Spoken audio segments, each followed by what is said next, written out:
Democrat Karen Berg says they're secure. You have to be enrolled. You have to show who you are.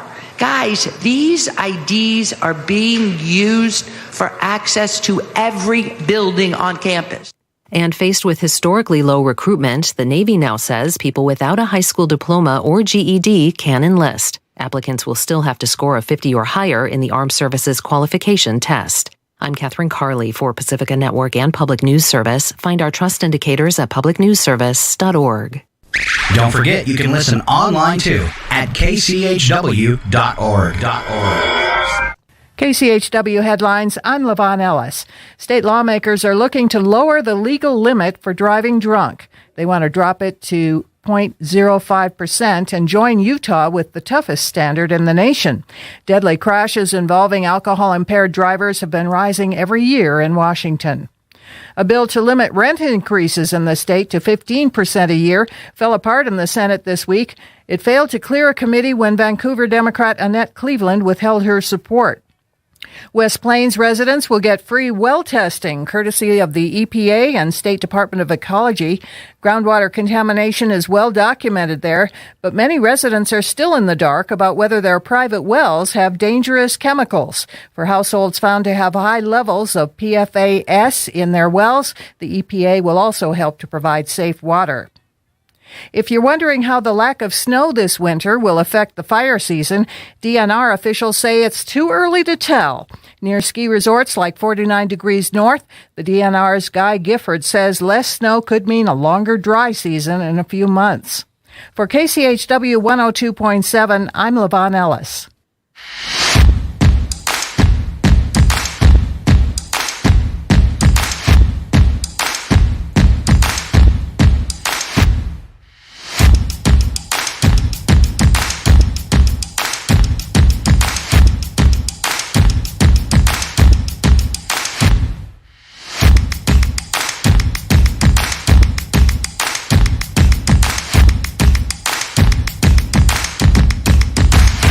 It's Friday. Thanks, Scott. It's Friday. It's the KCHW morning show. We're here with Scott Allen, Jet Timmons, myself, Chuck Ritchie. How you guys doing this morning? Good, good. Way to start off embarrassing me. I know, right? All right. I mistakenly thought Jet was sick and made him broadcast from home. But hey, Jet, how's it going? Good. It's good to be home. Look at you up on the big screen. Wow. Yeah, look at me. Everybody's looking. Everybody's watching. It's a radio show. All right. Let's get things out of the way this morning so we can get to the fun stuff, and that would be that weather forecast, which for you guys is very, very, repetitive. Gray skies again today, and warm temperatures, 46 and 37, the high and low. You've got just a 15% chance of precipitation in the form of rain, whether it's day or night. Tomorrow, 42 and 35 with light afternoon rain at 75%. For your Sunday, 40 and 31. Morning rain, afternoon snow. Monday, rain, snow mix, 39 and 34. Looking ahead, 2-week forecast. You got a couple days around 39 next week, and then you're into the 40s for the foreseeable future, at least through the 16th. You know, you might not like it, but you're kind of lucky. It'd be nice if we had some more snow before Winterfest, but that ship has sailed. Yeah. Did they make a good pile for the half pipe? They did. They've been they got a bunch of clean stuff over behind the mountain market, and when we got all the snow a couple weeks ago, they were really piling it up. So everything's moving forward as planned. Excellent. Yeah, excellent. So. And that all takes place tomorrow, right? Live music and everything on the streets of Chihuahua, correct? That is tomorrow, starting at 11 a.m. with the opening ceremony. Then 11:15, music starts on the center stage. It's going to be right on Main Street. We got bands playing all day, activities. We got the ski joring over behind the mountain market on Main. On 2nd, between us and Napa is the rail jam. We've got the whole downtown is going to be covered in a massive tent with a beer garden. There's going to be vendors on 3rd. There's activities happening at the Mountain Market on Main. There's activities happening at the Aaron Huff Center that the Creative District's doing. The old secondhand store used to be Chris's building. There's going to be bingo happening all day. All kinds of stuff. It's going to be a good day. Now, we were kind of teasing, too, that we're going to have Chihuahua's Got Talent 6. And you're talking about having some forms available for that while people are downtown. Where are you going to be at, or where would they get those? I'm going to be posted up at the sound booth on front of the main stage, running sound with my new friend Bob, who's the sound guy we hired for the show. I'm going to be doing all the announcing events throughout the day, doing interviews with vendors and winners of the events, and introducing all the bands. It's going to be a good day. I'm excited. Did you answer my question of how someone would get a form, though, really? Yes, I'll have those forms with me. I'll be at the table, the DJ booth. I guess you call it the sound booth. I'll be there, and I'll have forms available. They're going to be a simple form for now until we have more details and get the legal stuff out of the way later on. Okay. Yeah. So we'll get your name information and just a little bit about what you're going to do or what you have plans to do, and then we'll get in contact and we'll get things going. Yeah, because we got a couple a months lead time on this. We've got March and April, and tryouts will start mid-April. Going to be a good time. So find Chuck or the booth at the on Main Street there and pick up your form for Chihuahua's Got Talent. Yeah, I'm excited. And we had some folks between bands scheduled to do some activities today. A preview of Chihuahua's Got Talent. Unfortunately, a couple of those had some family things that came up, aren't going to be able to make it, but. We do have the Taekwondo kids that are going to be putting on a really cool demo, and I'll be up there just blabbing away in the meantime, filling up that space. All right. We also have split the pot tickets available, or 50-50 tickets, I'm sorry. That's right. Yeah, that's right. Get those tickets, support public radio. And maybe line your pockets a little bit. Hopefully we'll get that. I'm hoping to get that pot up there pretty good. Get a good prize from there, and those tickets are available all over town. We'll talk about that a little bit later. All right. Yeah. You sure you don't want to tease those locations? Are people getting ready this morning? Maybe they can hit one and pick up some tickets. I do. So those tickets are available at the Yale Press. They're available at the gift shop, the SETI's gift shop behind the Yale Press. They are at Valley Drug Company. They're at the Independent. They're at Sporty's. Later on today, I'm going to go drop some off at Andy's for today and tomorrow. And then I have a spreadsheet with all this stuff on them. And I think I think that's it. I think that's where they're located. And then we're going to have volunteers from the station walking around. You'll see they'll have lanyards on with the split pot ticket rules on them. Those will also be available. I'll have some again with me at the DJ stand or the sound booth, and they'll be available at the beer garden right there where they're selling tickets for beer. So. All right. Totally awesome. So get you a beer ticket and get you a split the pot 50-50 ticket or 10 50-50 tickets. Yeah. All right, real quick, kids, for breakfast this morning, it is Friday cereal bar, Yummy yogurts, fresh fruit juice, and then if I remember correctly, they did a flip yesterday, so today is corn dogs, baked beans, romaine salad, fresh veggies, fresh fruit, and your choice of milk. That's what the kids are having for breakfast and lunch this morning. I'm very happy you're along with us. We're going to start off today. We've got some goodies for you. First one up, Jet's been awful quiet because we've been talking about all that local stuff and didn't include him. Jet, you had Chinese food last night. What did your fortune cookie say? Oh, it told me that mirrors don't lie. Lucky for me, they don't laugh either. Scott. It's not nice. Scott, you had me at corn dog. He's stuck right there. Now I really want a corn dog. Thanks. Oh. Yeah. All right, Chuck, but you got the first quick joke this morning. So guy's in a public toilet, but soon discovers there is no toilet paper in the roll. He calls to the next booth. Do you have any toilet paper in there? No, said the guy next door. Do you have any newspaper? Sorry, come the reply. Do you have 2 5s for a 10? That's horrible. Desperate times. Right, well, one more. Couple were sleeping when an intruder entered their home, put a knife to the neck of the woman, and said, "I'd like to know the names of my victims before I killed them. What's your name?"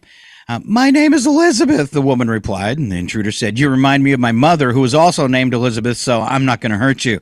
Intruder then turned to her husband and asked, "What's your name?" And he replied, "My name's Philip, but all my friends call me Elizabeth." Wow. Or Beth for short. It is, in fact, a Groundhog's Day, right? It is, yeah. Wow, yeah. All right, so no sun here. Any sun there? No, not for a while. Obviously. All right. We might have a little bit, like maybe 5 minutes mid next week.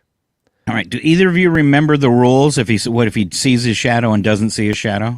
Yeah, so if he sees his shadow, he gets scared back into his thing, and you get 6 more weeks of winter. If he doesn't see his shadow, then you get an early spring. Mm-hmm. So, all right. Early spring all the way around. Yeah. Take that.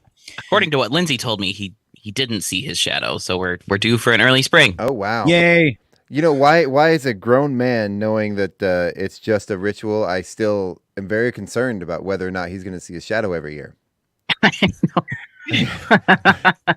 I know what's real and what's not, but I'm still like, oh, come on. Yeah. It feels Yeah, like science. It does. All right, we've got the reporter on the case here. Yeah, according to CBS News, Groundhog Puxatawny Phil did not see his shadow on Groundhog's Day 2024, meaning an early spring is on its way. Okay. It's Groundhog Day. Yep. All right. More shadow animals. Jet, this one's for you. More shadow animals you didn't know about. Yep. So it's Groundhog Day. Some less popular animals. We're going to talk about what it means if they see their shadows. These less popular animals, like a snake. If a snake sees its shadow, it means someone picked up the rock it was hiding under. Okay. If a cockroach sees its shadow, it means it has 2 seconds to get under the refrigerator before getting hit with a broom.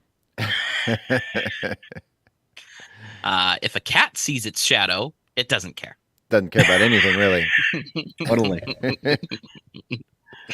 If a chicken in a hen house sees her shadow, it means the fox has finally discovered flashlights. All right. 4 things you didn't know yesterday. Every survivor of Flight 1549, the one that landed on the Hudson River, received a year of super elite flyer status from U.S. Airways, which later merged with American Airlines. They did not honor the coupons.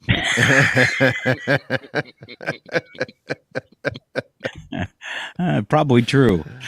That's sad. Wow. All right. It takes 1 drop of water approximately 90 days to travel the entire length of the Mississippi River.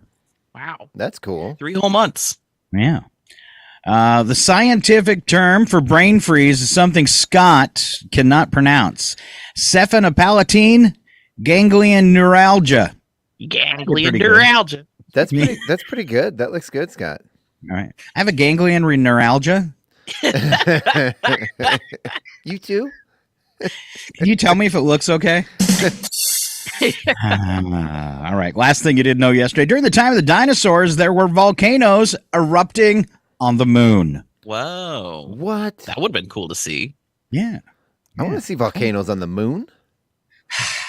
That sounds like a metal album or something. Right? Volcanoes on the moon. Also a great band name, Volcanoes on the Moon, playing live tonight. Bring an umbrella. All right. I thought this would be fun this morning. We all worked on it. It's a round robin deal. It's what we think about in the shower. Mm-hmm. And Chuck, will you kick it off? Yep. We all worked on these in the shower together this morning. If if Apple owned the ISS, it would spell disaster for the other spacecraft that wanted to dock with it. It's true. That would be awful. Jet. We never wash our belts, but they're the first thing we touch after wiping our rear ends. Oh, it's true. That is true.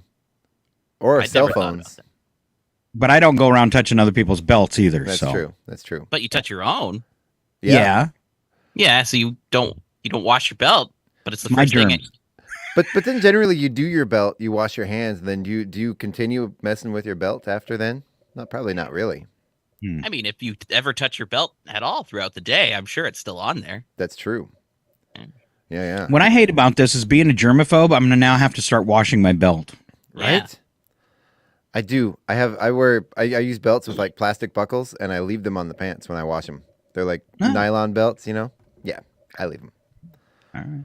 I have one belt. I have one leather belt that I've had for years. No, not to brag, but I wash my belts. All right. Teenagers drive like they have limited time, and old people drive like they have all the time in the world. Kind of backwards. That is true. Wow. When the older generation say this generation is terrible, they're really saying they sucked as parents. Just like all the people that complained about the participation trophies, who was the ones giving out the participation trophies? The parent. Yeah, you gave them to us. Yeah, right? After years of disliking the way I look, only now do I realize I'm not ugly. I'm just not my type. Is Jet fading in and out on your end? A little bit. Okay. Sorry. It's all right. I can't hear myself, so I can't tell if it's coming in good or not. Maybe he's just being very animated, moving his head around. Yeah. Oh. Let's see. Is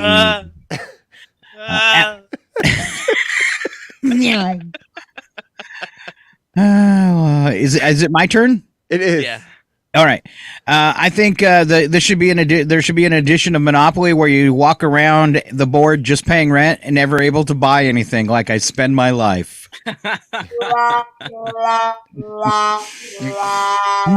get a $10 bill, but everything costs $20. Yes. Yep. If Google matched people up by the browsing history, it could be the greatest online dating website of all time. I don't know if I'd want to be around somebody that has the same search history as me, Scott. You're as creepy as I am. Let's date. Oh, man. The Swiss must have been pretty confident in their chances of victory if they included a wine bottle corkscrew on their army knife.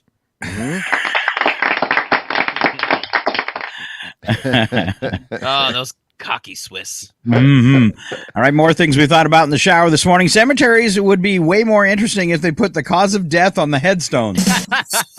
Ooh. Parachute didn't open.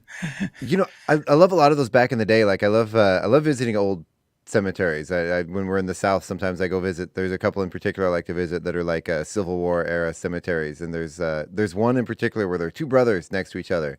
And one is shot in the back by a Yankee Devil. And the other one is his brother. I don't remember his cause of death, but they did put the cause of death. And they were both killed on opposite sides of the war, buried next to each other. And it's pretty interesting stuff. Wow. That was a weird tangent. I'm picking up a heavy, creepy vibe here. I love it. When drone technology becomes cheap enough, hands-free umbrellas are going to be the bomb. It's a great idea. And I'm dry. There we go. Jet. Man. Taxes are like a subscription to your country that you can't cancel no matter how bad the service gets.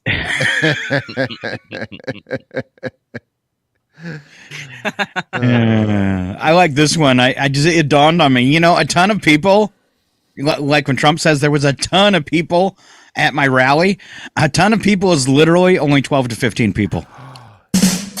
He was telling the truth. Yeah. He was. Wow. Well, I take it back, Trump. I'm sorry. Several tons of people. Right. Say about 60 people. Yeah. Many. Tobacco companies should be leading the search for a cancer cure. The day after cure is found, sales of cigarettes are going to go up by 500,000% for the millions of us that have quit for health or longevity reasons. Mm-hmm. Yeah. Yeah, it's okay to smoke. I'd be now. the same way though if they told me you've got 3 weeks to live, and where are you going? I'm going to the tobacco shop. Yeah. I'm gonna buy all the booze and all the tobacco. Well, in that vein, I mostly use my driver's license to buy stuff that impairs my ability to drive. So it's called irony. It works. I think so. Isn't it ironic? All right, this one's kind of fun. What the Chinese people tried to sneak on airplanes. Okay. Ooh. First up, a couple news airline stories that were in the news that I saved today. Americans warned to reconsider travel to Jamaica as 65 people have been murdered since the beginning of the year. Now, you went to a family member's wedding in Jamaica, Jet. Did you feel safe while you were there? Yeah. I did. I even went off the resort for a little while and felt fine. All right. All right. I think the problem is people being dumb. Well, it said here that people have even been taken from resorts now, so things might be changing. I don't believe everything the government tells me. All right. Wow. All right. And then the second warning was, get this, that you should not use your charging port at an airport because hackers are jacking into them too and hacking phones. Wow. Must be a really That's scary kind of life these people live. That's why I like to travel. Being scared of everything like that. I like to travel with one of those rechargeable battery packs, you know? That's what they're recommending. Yeah. All right. So if you think our airlines are weird, let's see what the Chinese tried to sneak on a plane. A 37-year-old woman went through security but was called back when guards noticed she looked nervous. A recheck produced a 3-inch knife stuffed in her bra, which she claimed was to peel fruit on her flight.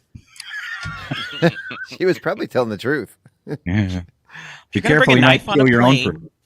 You're going to bring a knife on a plane. Look like you know what you're doing. Don't look nervous. Right. Come on. Right. Commit.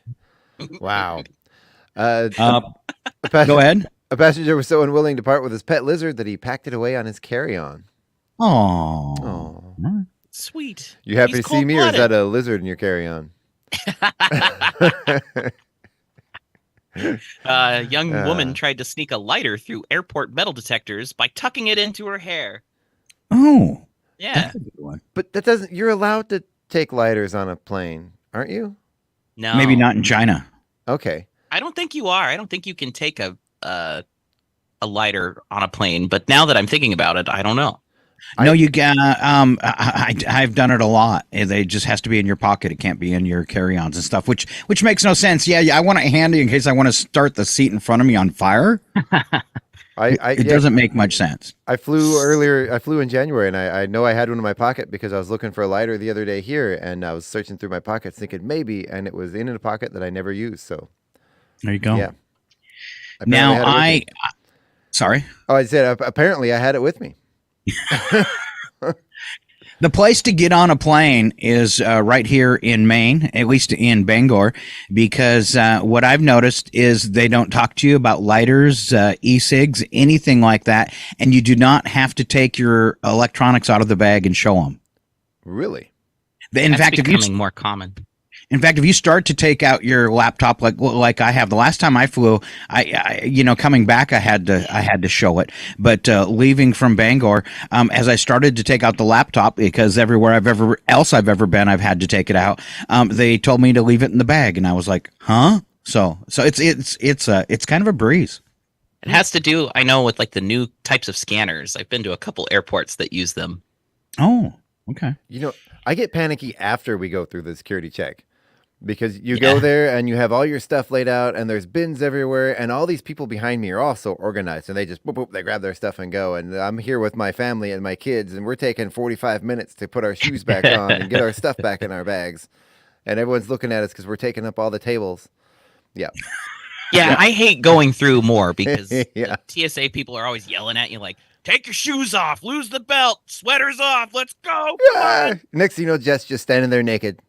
They're like, sir, Just be Take it prepared. off. sir, just the Take it jacket. off. All right. 50-year-old smoker was stopped when security found several matchsticks folded in a wad of cash. The passenger claimed he used them to pick his ears. Gross. Eh. All right. Gross. Hey, Jeff, I got a suggestion for you. In the audio settings in Zoom, there's a thing where you can click on original audio because it really sounds like it's trying to mute you, or the auto level is having a hard time.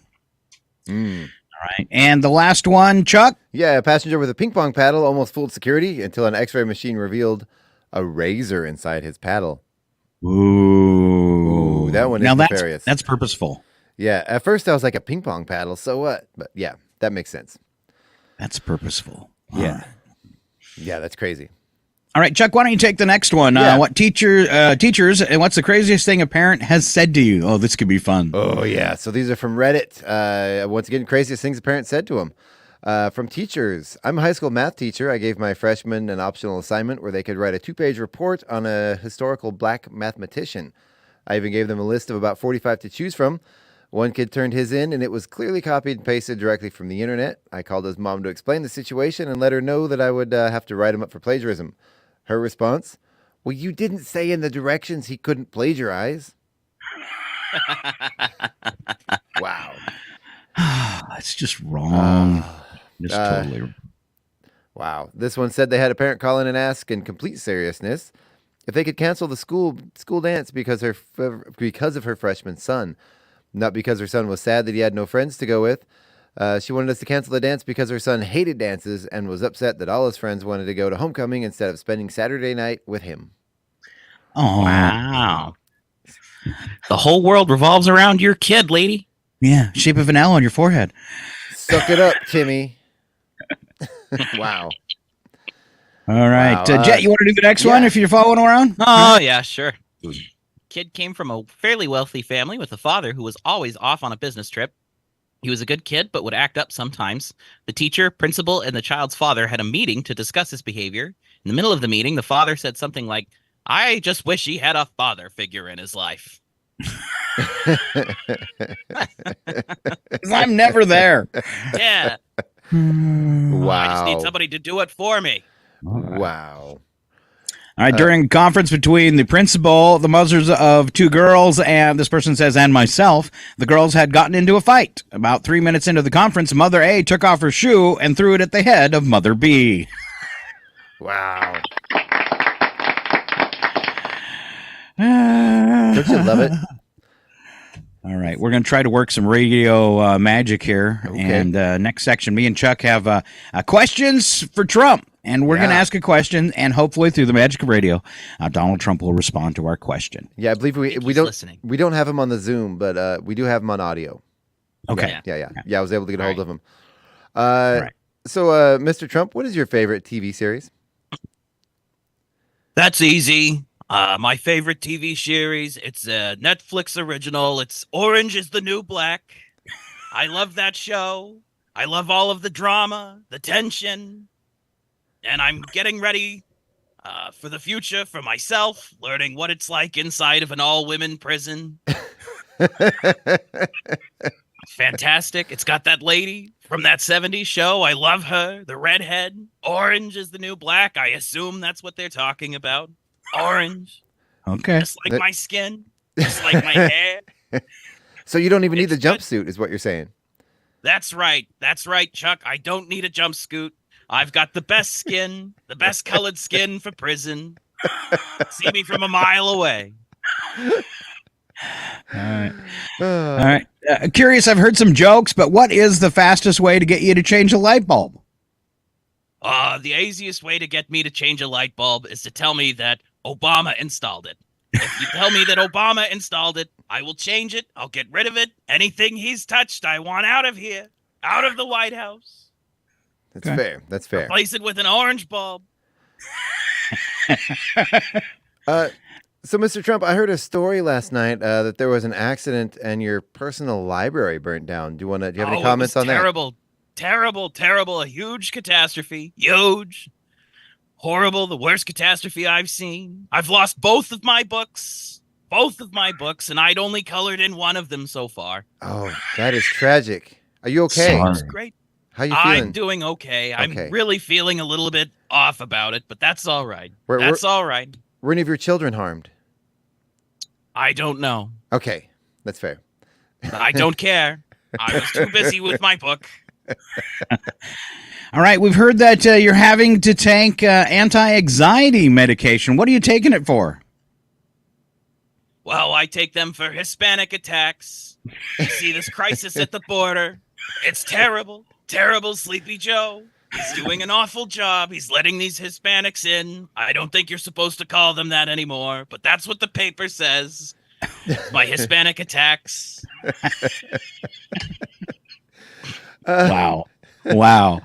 I'm sorry I asked.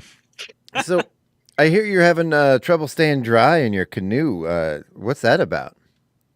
Fake canoes. I don't know what to say. That's absolutely true. These fake canoes, I can't stay dry. It wipes away all of the orange color on my skin, on my hair. That's why I've gone white recently, is these fake canoes. All right. That is a tragedy. I heard you're a dart playing champion. How do you play darts? I'm fantastic at darts. Darts is my favorite game. I'm very good at it. I beat everybody. And when I lose, I throw the darts at people. But when I'm playing in league play, I throw the darts, and then I proceed to draw the targets around them so that I always get a bullseye. It's a fantastic plan. I don't know why more people don't play that way. Very smart. Very smart. So did you hear, how did you respond when you were questioned about Hurricane Florence? I saw a thing about this the other day. I told them to pay her the same as Stormy Daniels. Although I am running out of hush money. It's running away quick. I hear there's Donate a super to my PAC. campaign if you can. So I know you like to play it at your rallies and stuff. Why are you so in love with the song Kokomo by the Beach Boys? Because it lists the various locations of my bank accounts. Aruba, Jamaica. Ooh, I want to take ya. I forget the rest.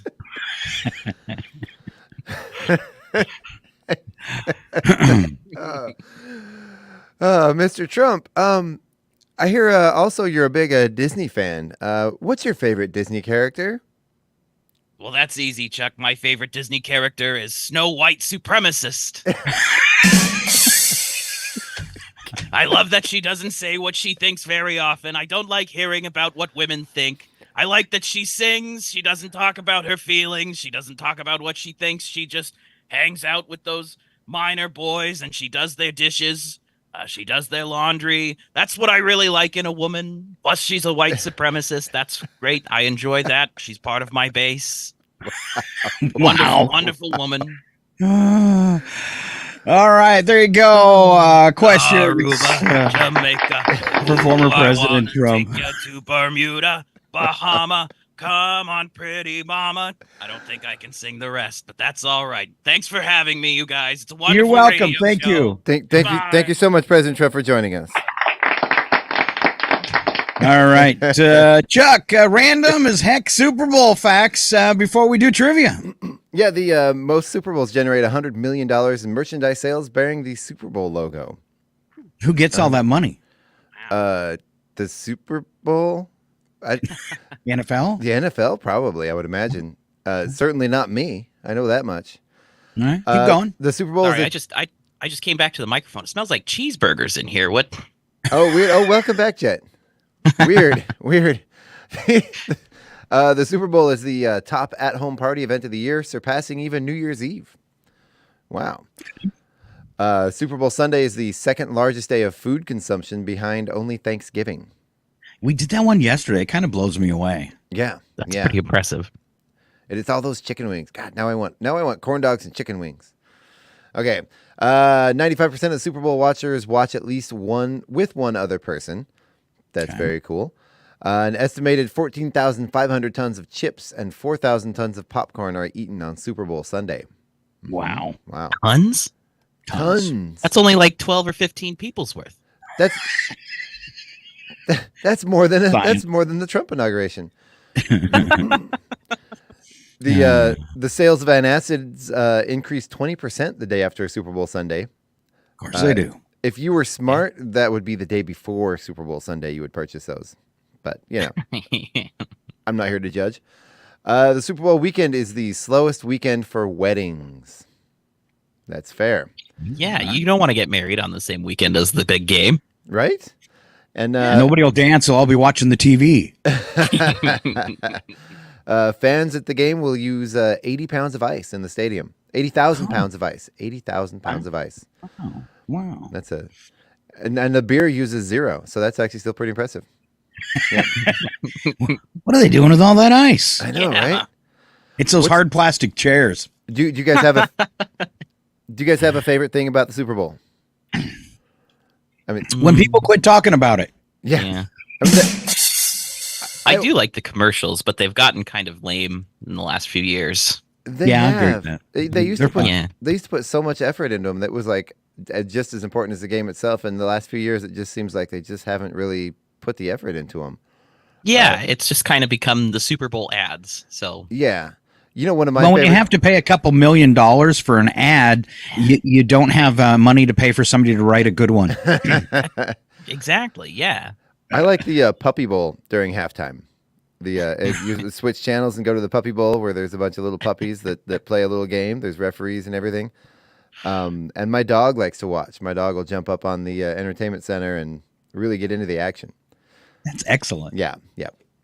All right. I like the halftime show sometimes, but I liked Bruno Mars's a while back. Lindsay and I watched that one. It was pretty good. Well, you know, and of course, one of the best, without hands down, without question, the best Super Bowl halftime show ever, and possibly one of the greatest musical performances ever was Prince, his halftime show, Purple Rain.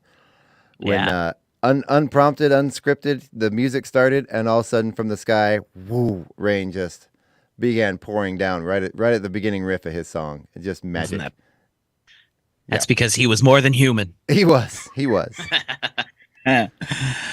All right, let's roll into some trivia this morning before we go to break. The following program is closed captioned for the thinking impaired. I want to ask you a bunch of questions. I want to have them answered immediately. All right, first up, boys, is fun and games and a couple trivia questions. Then we'll play some games. There are around 800 of these around the world each year. What can I give you for a tip? They're very fast-paced, and it's a competition. About 800 of these around the world every year. Car races. No. Is it a sporting event? Yes. Yes. Oh. No teams, though. 800 a year. No teams. NASCAR races? Oh, you already said that. I already said that. Yeah. Is it a race? It is. It is. Does it involve humans? Yes. Is it like track events, track and field events? No, not really. Wow. Pinewood Derbies, like the Boy Scout race with the little cars? No, Chuck was closer. Is it marathons? Marathons. There you go. There we go. All right. There we go. 800 marathons around the world every year. Cool. Wow. Americans eat 18 acres of this each day. Corn. No, sir. Wheat. No, it's a prepared food. It's a prepared food that we measure in acres? Yeah. Well, that's how much we eat in a day. Oh, okay. Like if you took how Like much if you're we going to ate. lay it all out, that's how much Americans eat in a day. 18 acres of this particular prepared food. Mac and cheese. You're on the right track. It is an American staple. It's an American staple. It's a prepackaged food. Is it candy bars? Well, it can be prepackaged, and it's not a candy. Hot You know, dogs. unlike you, Chuck, I never refer to candy as food. Oh. If I can And put it, it's not the first time you've done that. if I can Just put saying. it, if I can put it in my food, if I can put it in my mouth, it's food. Just ask my toothbrush. That's right. Nom, nom, nom, nom, nom. 18 acres of this very popular prepared food. Is it hot You can dogs? get it in a box. You can make it yourself, and it's not a hot dog. I just think of growing hot dogs in a 18 acres. Yeah, like big hot dogs coming out of the ground. Is it This would be better. Is it instant mashed potatoes? It is not. Box, we eat 18. Look on acres. Facebook, seeing if anybody's giving you the answer, because they're probably painful for them. No, nobody's commented at all. Oh, well, there's a sign.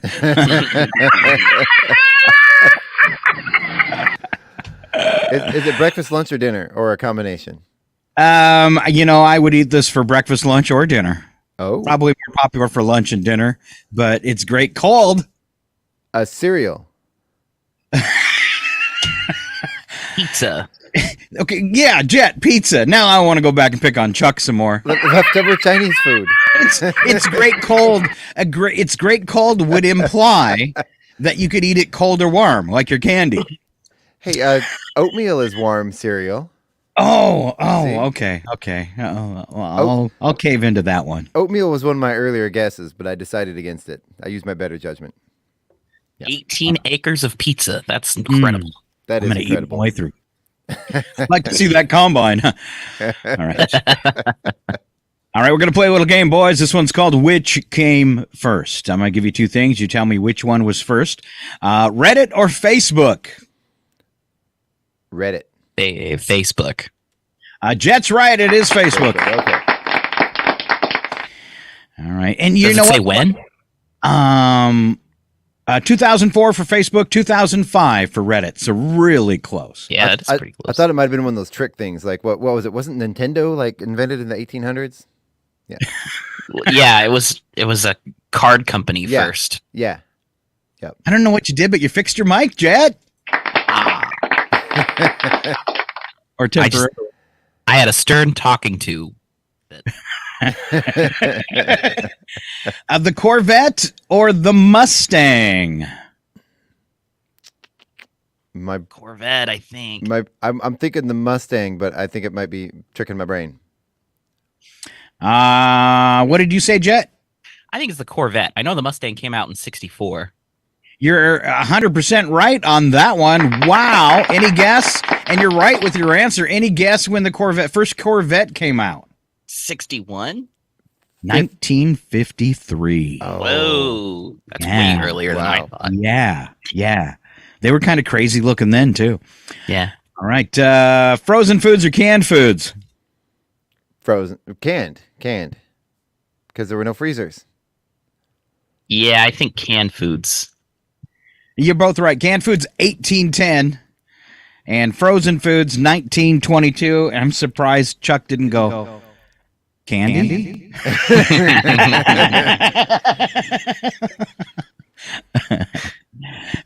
You're like Will Ferrell in Elf in the 4 food groups: candy canes, candy corn, and sugar.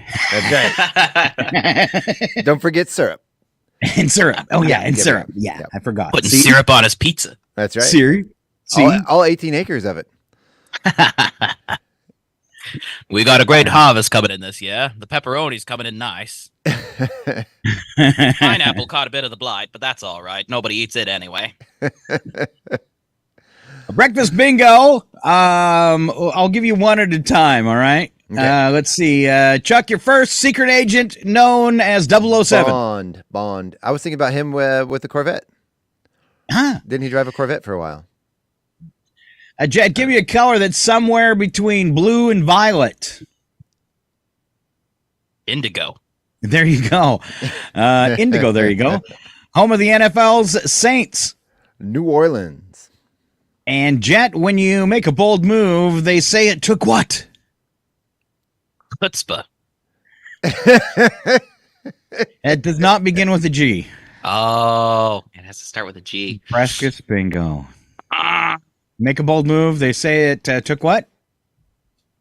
Guts. Yeah. That look on your face looked like you had a pain in your guts there for a second. I was trying to think. My head guts. I don't want to be embarrassed. I don't want to be embarrassed. A late actress, Chuck, who co-starred in Grease. Olivia Newton-John. All right, here we come. It's a phobia game now. I'm going to give you a name, and I'll give you a couple choices for what your phobia could be. First one is diapatophobia, the fear of stepping on sidewalk cracks, or the fear of leather.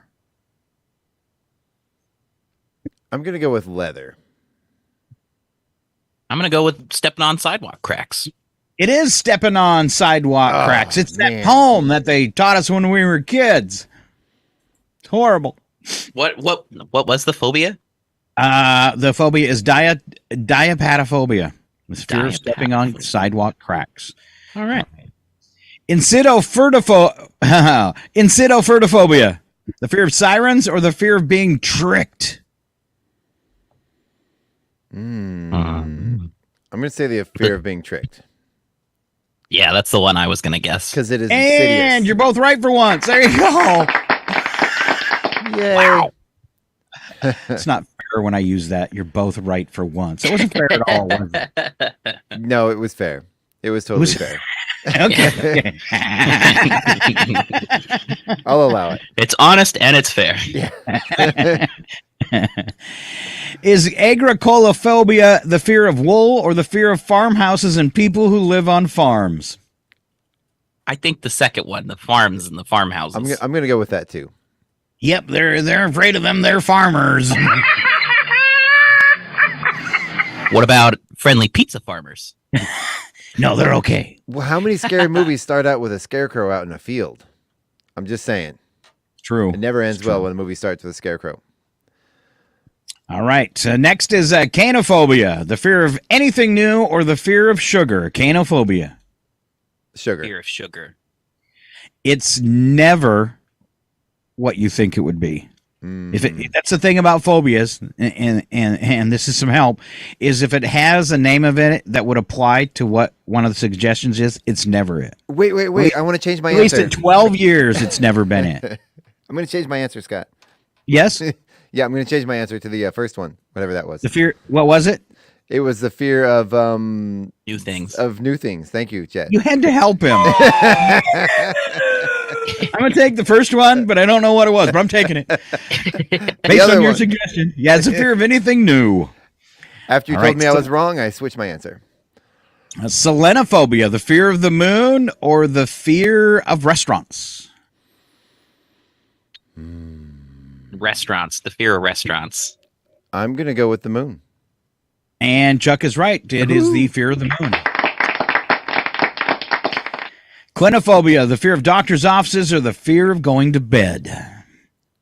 Based on our previous conversation, I'm going to go with the fear of going to bed. Yeah. Same. And you can lead a horse to water and watch him drink. But you can't teach him how to farm pizza. I have a phobia of horses, Scott. I'm very scared.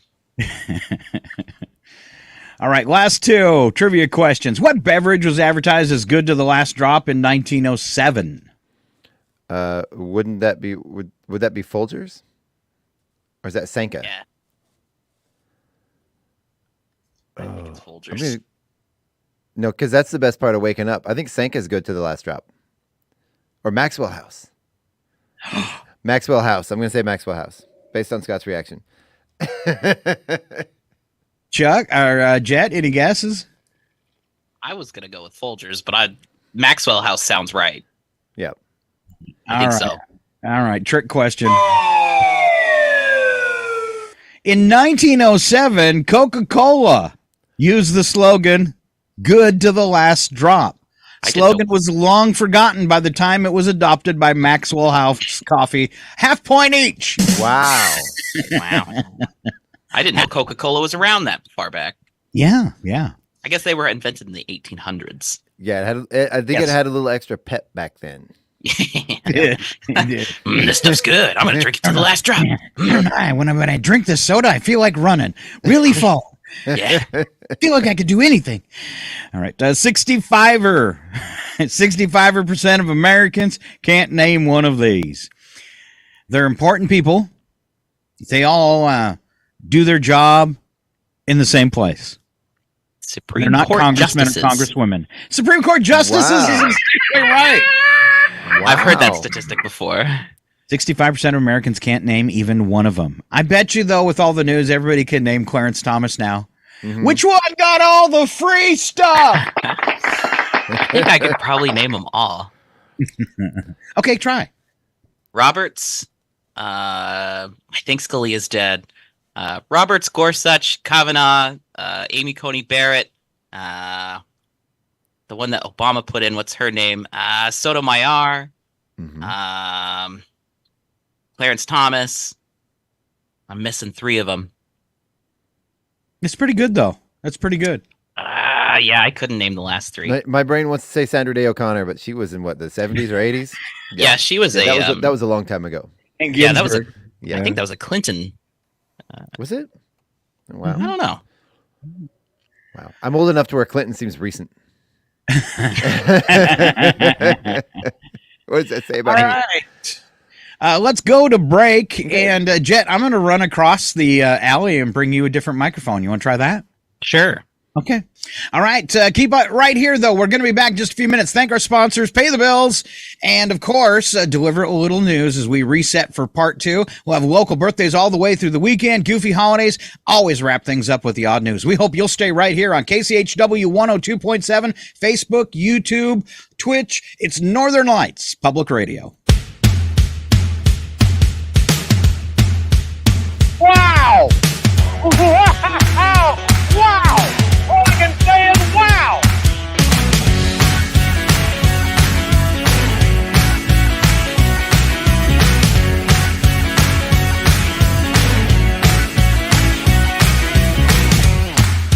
Who dares enter the sacred and awesome presence of the everlasting know-it-all?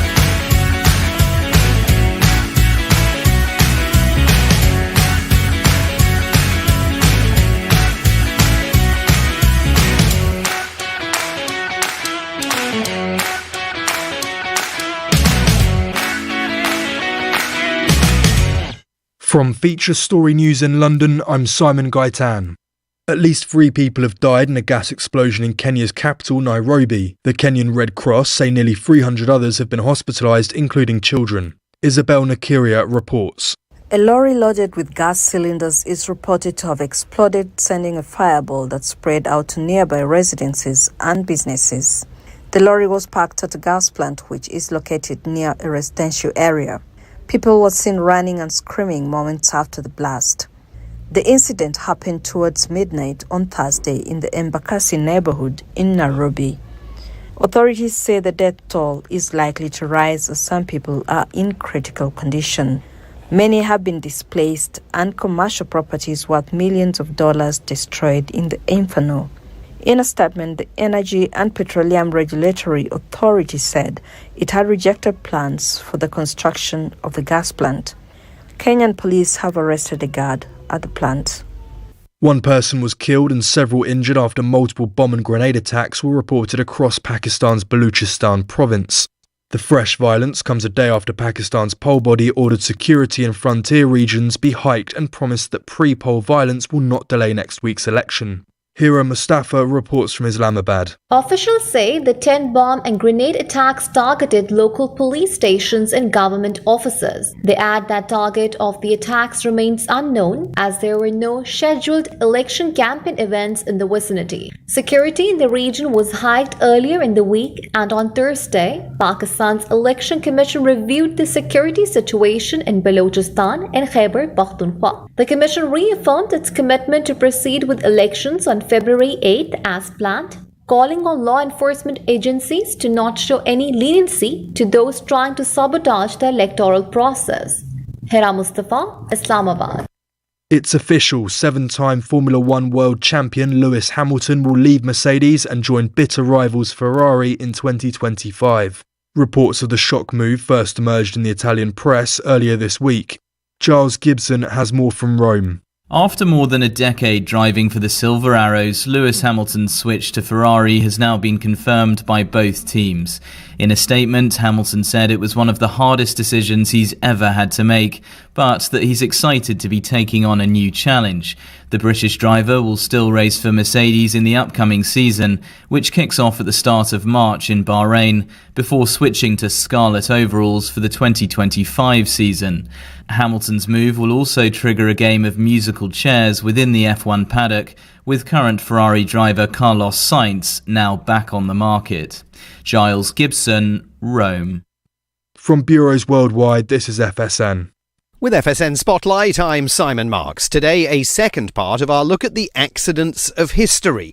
They are the subject of a new book called Fluke. It's written by Brian Class, an associate professor in global politics at University College London. Yesterday, we heard him argue that the world is becoming less resilient to the impacts of unforeseen circumstances.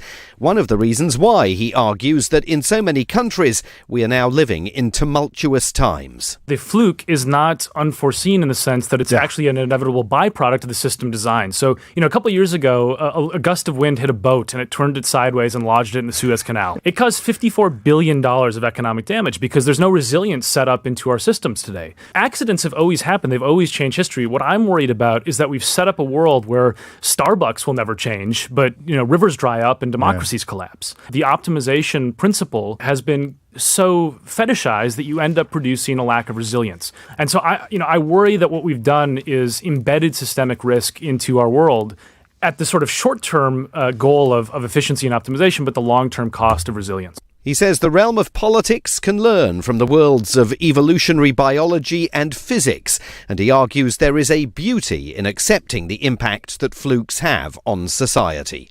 The book is called Fluke. It's written by Brian Klaas and published by Simon & Schuster. With FSN Spotlight, I'm Simon Marks. To recap the top stories. A gas explosion in Kenya's capital Nairobi has killed at least 3 people. 300 others have reportedly been hospitalised. Iran's leader has warned that it will respond strongly to bullies as tensions mount in the region, with the US widely expected to retaliate to the killing of 3 US soldiers by strikes it has blamed on Iran-backed groups. And 1 person was killed and several injured after multiple bomb and grenade attacks were reported across Pakistan's Baluchistan province. That's the latest feature story news. Simon Gaitan reporting. It's 8:17. Your KCHW morning show, made possible by a donation from God-Fearing Brothers Auto Center. God-Fearing Brothers specializes in auto services, including repair, maintenance, and detailing. They also stock a full selection of tires, make glass repairs, offer towing, and have an auto sales lot on the corner of Highway 395 and Main Street at the light. For more information, you can visit the Auto Service Center at 806 East Main in Chewelah. Find them online at godfearingbrothers.com or by phone at 509-935-6414. KCHW-FM thanks God-Fearing Brothers for supporting public radio in Stevens County. And by Chewelah Flooring. Chewelah Flooring at 214 East Clay in the 3rd Street Mall offers a wide variety of products including carpet, ceramic and porcelain tile, vinyl and laminate planks, and vinyl sheet flooring. Chewelah Flooring carries products for both commercial businesses and residential homes, including brands like National Flooring, Del Tile, Mannington, and Mohawk. They also offer blind repair. For more information, you can visit online at ChewelahFlooring.com, call 509-935-8021, or via email at ChewelahFlooring@gmail.com. Chewelah Motel and RV Park. Chewelah Motel and RV Park, located at 301 South Park Street in Chewelah, offers 14 single or double rooms, each with a refrigerator and microwave, in-room coffee station, Wi-Fi, cable, and 58-inch screen television. 2 Airbnb options are available, both with full kitchens, coffee, and a 65-inch smart TV. They also feature 26 full hookup RV spots with 30-amp service. For reservations, they can be reached at 509-935-4763 or ChewelahMotelAndRVPark.com. Chewelah Motel and RV Park, 301 South Park Street in Chewelah. This is KCHW 102.7.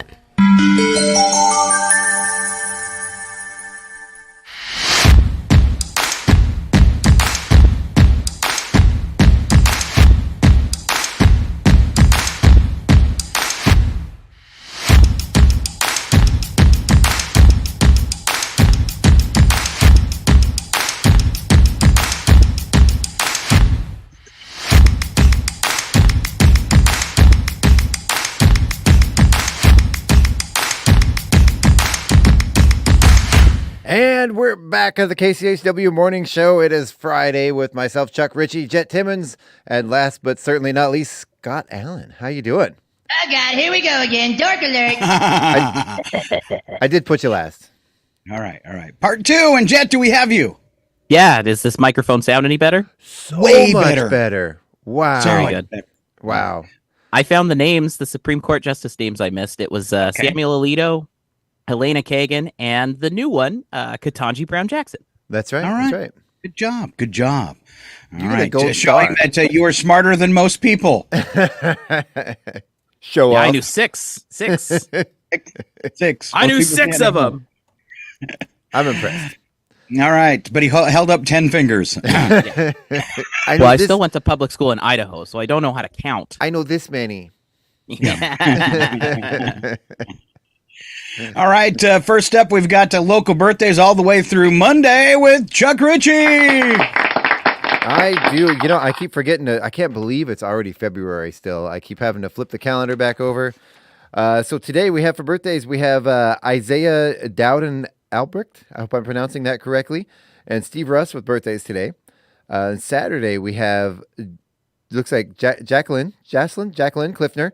And Joel Rosenberg with birthdays. And then on Sunday, we have Jim Gregerson, Mary Fuhrer, Emily Chalmers, and Dave Storr with birthdays. Dave Storr, military service, noted for his military service. And then nobody on Monday. So there you go. All right. You know them, you love them, see them around town, or at the festival tomorrow. And point and laugh and tell them we talked about them on the radio. That's and happy birthday. And buy them a 50-50 ticket for their birthday present. That's right. Support Public Radio, the 50-50 ticket. You've got tickets around town today. You mentioned that they are at Valley Drug, the Yale Press, the gift shop behind the Yale Press. And later today, you said you're going to drop some off at Andy's? Yeah, there's going to be some at Andy's. They are also at Sporty's is selling those right now. They're at the independent office. I've got a whole spreadsheet of them around here somewhere on my phone. Okay. All right, celebrity birthdays for today. TV chef Ina Garten from the Barefoot Contessa, 76. One of my favorites, Brent Spiner from Star Trek: The Next Generation, turning 75. I feel so old. I've got his latest book he wrote. It's pretty good. Dwayne, the Dog the Bounty Hunter Chapman is 72. Is he in jail? Probably. Dwayne the Dog Bounty Hunter did not write a book recently. Yep. From jail.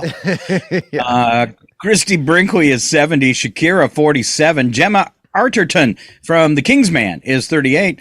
Julia Fox from Uncut Gems, 34. Sunny Nicole Baringas from Ramona Gibbler on Fuller House is who she played.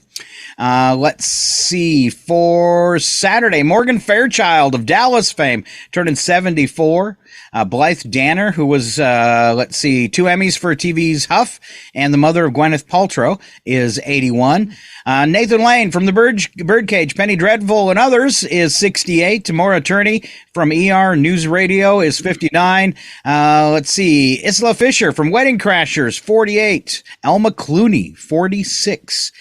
Disgraced Thanos CEO, Theranos, I guess. I said Thanos like the bad guy. Pretty close. Yeah, pretty close. A disgraced CEO, Elizabeth Holmes, who defrauded us all during COVID. She's 40 and in jail. Brandon Michael Hall from God Friended Me, turning 31. Taking a look at birthdays for Sunday. Former U.S. Vice President Dan Quayle, 77. Has anybody seen him since he was vice president? Is he still a thing? Did he ever really exist? I don't think so. Somebody you probably don't want to see. Alice Cooper turning 76. Wow. Rob Caudry from The Unicorn and Ballers is 53. Boxer Oscar De La Hoya, 51. Singer Gavin DeGraw, 47. Hannibal Buress is 41. That is not Hannibal the Cannibal, by the way. No. Okay, good. I do like Hannibal Buress. So what's he in? He's in like Eric Andre's TV show, a couple Adult Swim things. I don't think you'd know him. He's also a comedian. Okay. Dog the Bounty Hunter is not in jail. He did serve 5 years back in 1996, I believe, for murder. Wow. But it was a drug deal gone wrong. So I think that's why he was only in jail for 5 years. So what? That doesn't count. Well, he was. I'm trying to find a good story. I found one from The Sun, which is a British newspaper. Well, he's looking, Scott. For Saturday, you skipped Warwick Davis. I'm sorry. Willow. He's one of my favorites. Yeah. Okay. Yeah. I'm sorry. Okay. Yeah. So at the age of 15, Dog the Bounty Hunter was in a motorcycle club. Sentenced to 5 years in a Texas prison. He had been waiting in a getaway car while his friend went into a house to buy marijuana. From a pimp and drug dealer. A struggle ensued, during which his friend shot and killed the dealer. Wow. And so he served 18 months in prison. Maybe it's his wife that just went to jail. There was something more recent. His wife just died. Oh, wow. I think. All right. Yeah, I'm Maybe pretty sure she passed away. Wow. That's what you don't often hear about murders resulting from weed deals. No. It also sounds like he did not actually pull the trigger. It sounds like he was just the getaway driver. All Right. right. Anyway. Wow. But I still kind of got a feeling that he might be a bad guy. He doesn't give off good guy vibes. No. I don't know. He's fine. I like the show. He's fine. You're a fan of the dog, are you? Uncle Dog. But his wife, Beth, they were married for a really long time, and she just died in 2019. Oh, that was the recent news, I think. Okay. That's probably what I had in my little brain. All right, Chuck Ritchie, let's do history just for today. Yeah, so in 1887, the first Groundhog Day was observed in, you guessed it, Punxsutawney, Pennsylvania. 1993, First Lady Hillary Clinton banned smoking in the White House. Ooh, she was way ahead of her time. Yeah. In Coventry, England, in 1996, when burglars awakened a 4-year-old, they told him they were friends of his parents and just came to borrow the TV. The boy was happy to help. He held the door open for him while the burglars carried out the loot. They were later caught. Good boy. Yeah. 2002, a 33-year-old man accused of murder broke out of a prison in Santiago, Chile. He went drinking with his buddies. About 3 hours later, he staggered back to prison and demanded to be let back in. He walked unsteadily to his cell and immediately fell asleep. It's like a house cat. He knows where he's fed. Back! 2008, an Irish setter in the UK had 16 puppies. The dog's owner revealed battered cod was the secret behind the stunning baby boom. Wait, so they battered the puppies? Battered cod. Cod. There you go. Fed the dog fish, I think. Okay. Apparently, fish and chips is a good solution for fertility issues. Okay. Don't quote me on that. That's not true. In 2014, at the Super Bowl in East Rutherford, New Jersey, the Seahawks severely beat the Denver Broncos 43-8. A historic win for the Seahawks, who hadn't won a major championship in 30 years. Have never won anything since. They didn't win anything before then. Or after. Yeah. They went to the Super Bowl once. They won a Super Bowl after that. No, they didn't. That was the only They've one never they've won had. a Super Bowl. Well, they won one. Yeah. They went to the next year's Super Bowl, and then they passed with Marshawn Lynch at the 3-yard line. Anyway. Skip the next one, Chuck. Yep. Yeah, I will. In 2021, Jeff Bezos announced he would be stepping down as the CEO of Amazon after 30 years. Wow. Then 2023, French-Canadian groundhog Fred Le Moment died. An entire ceremony was planned wherein Fred's estate for Groundhog Day was to be presented. Instead, the event was used to announce his passing. Fred's estimate. I said estate. I'm sitting here thinking he died, so his estate was... Yeah. Fred didn't have an estate. He was my cousin. I got the car. Okay, good. It's a tiny car. Had holes for the feet to fall through the floorboard. So when Jeff Bezos stepped down, I mean, they took him off payroll, right? That's what that means. They quit paying him? Maybe. Does he still get money? He still gets all those profits. I know. I mean, that was his company, right? You'd think he'd still get royalties from that or something. I don't know. Well, he's still making like $1 bajillion an hour, so. Well, you got to make sure. Did he collect unemployment? Is he okay? You got to make sure he's okay. Yeah, is he doing all right? The poor billionaires. You got to watch out. Yeah, he's got to be able to buy those goofy hats. Yeah. It's kind of like me and Chuck. I step down, but I still get to tell him what to do. I'm gonna start calling you Scott Bezos. Ooh. I don't like that, Janet. That wasn't nice at all. I was just making a joke, and you went deep, man. Went too far.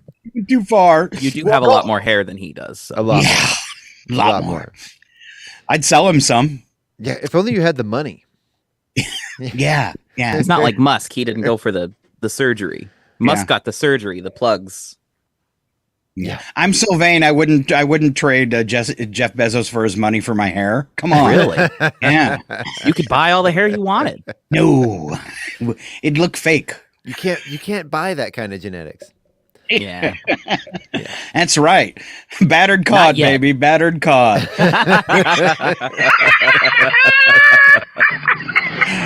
All right. Special events, Jet Timmons. Roll us out special events for today. Oh, you know how much I love these. It's Crepe Day today. All right. It's also... So glad you pronounced that good. Crepe.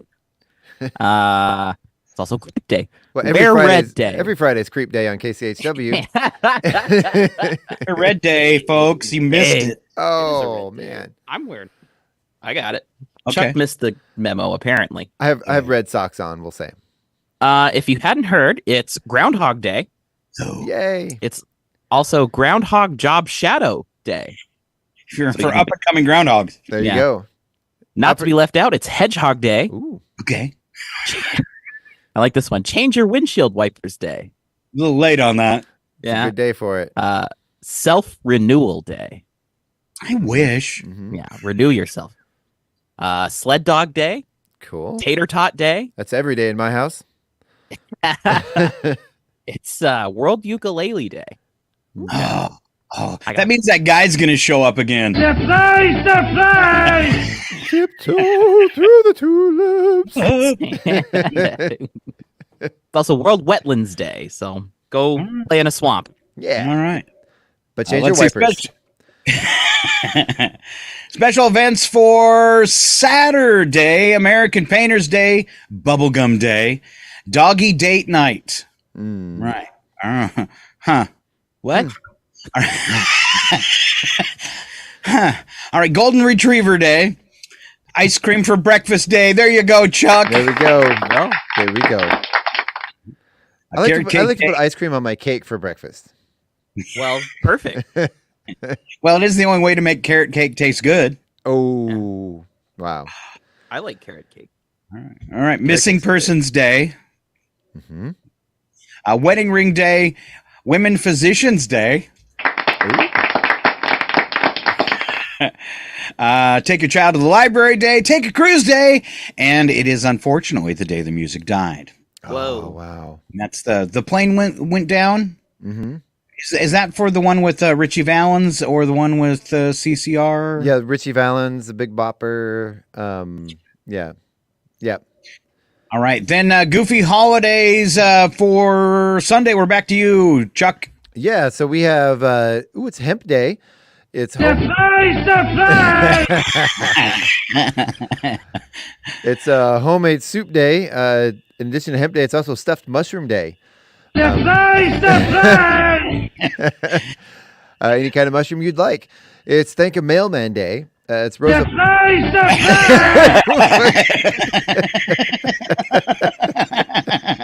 I didn't say I was going to thank him. It's Rosa Parks Day. World Cancer Day. Dump Your Significant Jerk Day.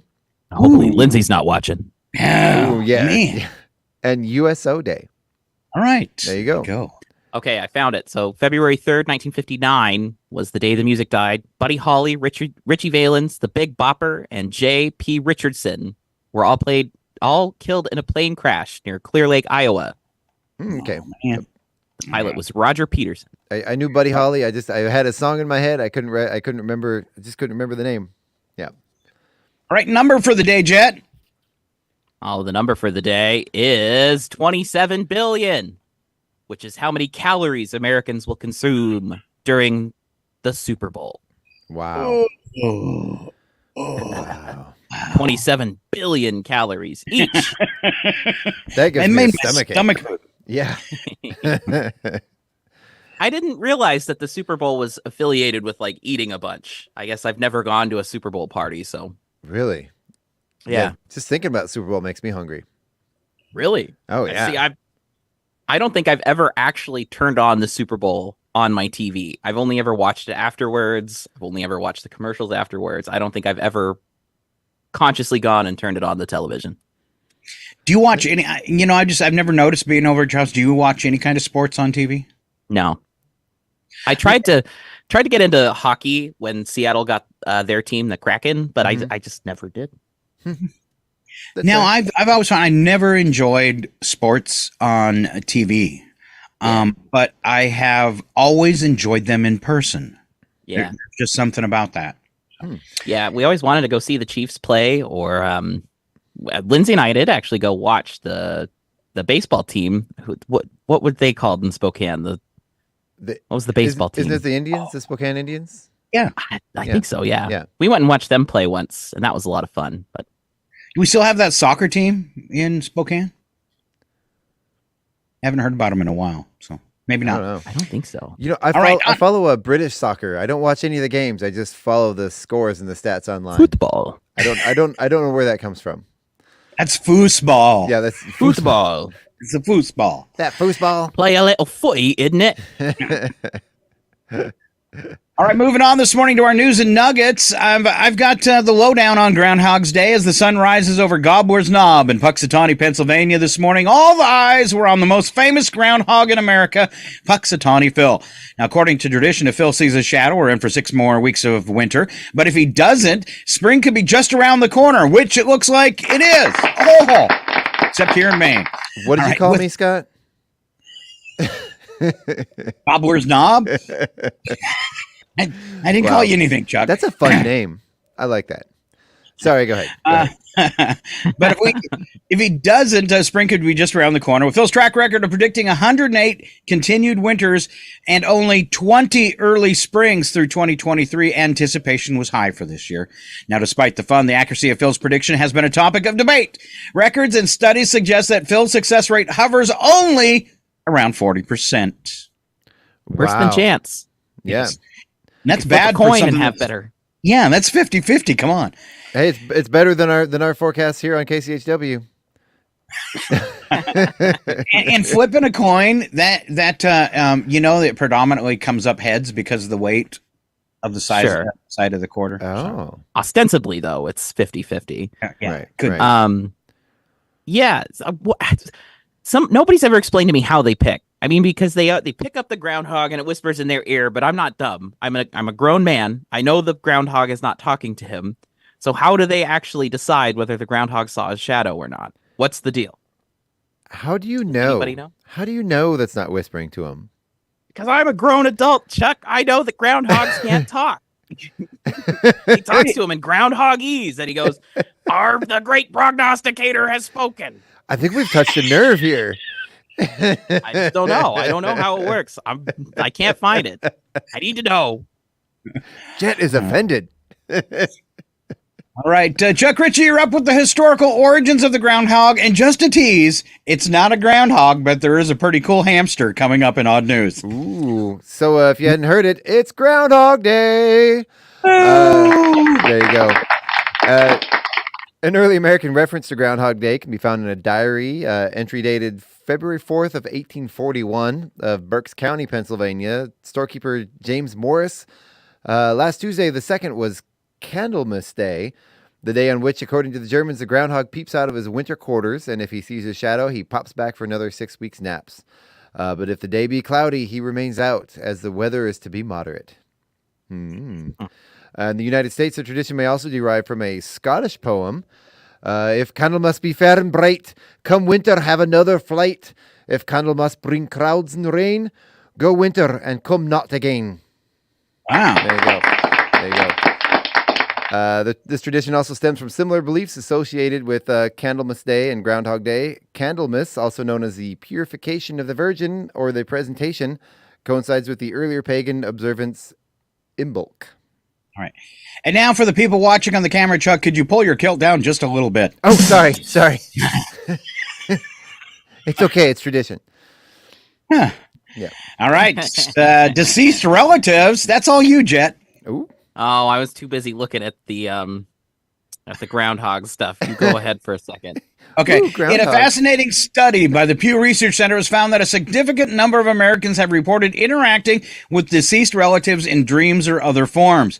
Around 43% of adults say they've been visited by a dead family member in a dream or some other form. In the past 34% have felt the presence of a dead relative. 28% told a dead relative about their life. 15% had a dead family member communicate with them. Women are more likely than men to report these kind of interactions, and also people who are moderately religious are more likely than others, including those who are highly religious and those who are not religious, to have experienced these interactions. How and when have you interacted with a deceased loved one, either of you? I don't know if it's an actual interaction, but I do confer with my grandma sometimes in dreams. I go down to the basement of the house she lived in and talk my problems through with her. I think it's probably just a manifestation in my brain, but, it's nice.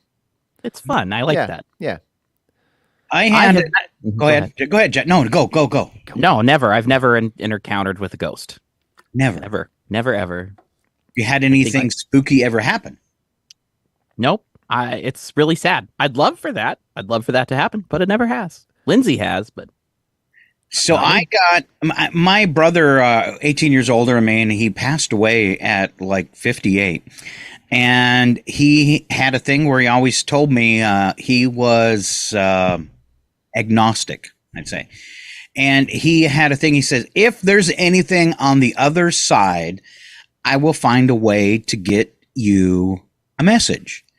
And about a month after he passed away, a couple weeks, I did get that message in a way that I cannot discount. I mean, there's that part of me that wants to say there's no way that really happened or could have happened. But at the same time, the uniqueness of it and how it happened, I really can't discount it. And I believe he fulfilled his promise to me. I don't know what it is, but I know there's something. Yeah. I do think, and there might, I'm not, I wouldn't consider myself a religious person either, but I used to work at the Fourth Avenue Hotel in Anchorage, Alaska, which was not a hotel, it was a theater, or Fourth Avenue Theater, actually. It used to have a hotel, but there was a little girl in the 50s named Emily, who, a true documented story, she had her inflatable beach ball up on the balcony. And it went over the edge. She tried to catch it before it fell, and she fell over the balcony trying to catch her ball and died. And over the years in that building, almost anybody who's ever worked there has had interactions with Emily, and usually in the form of giggling. One time I was there, I was the banquet manager, and there was one of our servers on the ground. There was a skirt around the stage, and he was on the ground looking around underneath there. And I was like, "What are you doing?" And he's like, "Oh, there was this little girl that her beach ball went under there, and she went under there. I was trying to get her out. There was no girl, and there was no beach ball under the stage." There was one time I was going down there was a ramp that sort of did a switchback downstairs where we stored the plates and stuff, and there was, I swear, out of the corner of my eye, I saw a beach ball going down the ramp, and very faintly I heard hee hee hee. And then one day I was in the kitchen washing my hands, and all of a sudden the faucet, true story, which couldn't have done it by itself, turned off. There were like the two handles, that you do a quarter turn to turn them on. Faucets went and turned themselves off. I swear I heard a little girl giggling. And that was Emily's MO, which she would mess with people and then giggle at them. Yeah. Wow. For years, 50 years, people have heard Emily and seen Emily and visited with Emily. They all describe the same dress. They all describe a beach ball and a girl giggling. Spooky. Yeah. I'm picking up a heavy, creepy vibe here. Yep. So that it's funny. You'll never guess what Lindsay asked me to buy her for her birthday. She asked me today to go on eBay and find her a haunted doll. Oh no! Say it isn't so. That's what she said. Put it back. All right, there's a smart person listening on the radio. They're going to put up an old doll now and say it is haunted. There's plenty on eBay already. There's a lot. And what's your budget for this? Let me I don't know yet. Notes. There were some that were very expensive. There was a $200 one. Wow. That was allegedly a blood countess, seductive blood countess. The description was hilarious. Oh, nice. Yeah. Yeah. That's what I want in my house. Well, so she's already got this creepy little porcelain doll that my mom made her. Yeah, that and it is creepy. She named it Francine, and sometimes I'll try to move Francine without her noticing, but I haven't been able to make her believe that it wasn't me yet. Wow. Yeah. Wow. Oh, is that what you want? Yep. Because that's how you get ants. That's ants. Give me a haunted doll for my birthday. Wow. All right. It's to you, Jet, I'm with you now. Working from home. A survey of workers found that 43% said that working from home made them more productive. 14% said that it made them less productive. And 43% said that it didn't make a difference either way. This runs up against perceptions among bosses, which in general tend to think that flexible working schedules somehow have a negative impact on productivity. I'd be interested to see a study. Wow. Yeah.